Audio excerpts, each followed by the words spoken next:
Ang calling card ay mahalaga lalo na kung ikaw ay bahagi ng isang kapatiran o organisasyon, o kung may mga taong nangangailangan ng iyong tulong o serbisyo.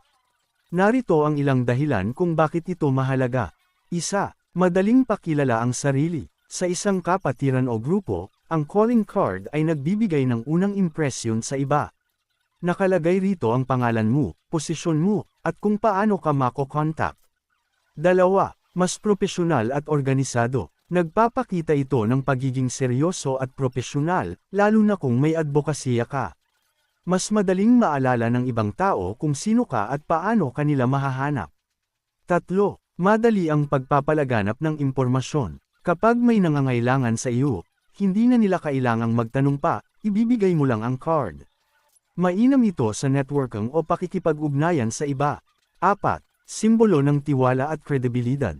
Sa kapatiran o grupo, ang calling card ay parang selyo ng tiwala, na ikaw ay isang lehitimong miyembro. Mas madaling makakuha ng respeto at kumpiyansa mula sa iba. 5. Pinaigting na koneksyon at pakikipagtulungan.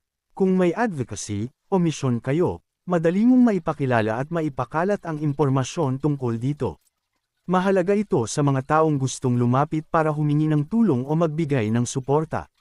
Sa madaling sabi, ang calling card ay isang makapangyarihang kasangkapan sa pagpapakilala, networking, at pagpapalakas ng ugnayan sa mga taong maaaring makipagtulungan o mga ilangan ng iyong tulong. Sa mundo ng brotherhood, lalo na sa Guardians, ang calling card ay hindi lang isang papel na may impormasyon, kundi isang simbolo ng tiwala, pagkakaisa, at koneksyon. Napakahalaga nito para sa mga taong gustong pumasok sa kapatiran at sa mga nangangailangan ng suporta at gabay.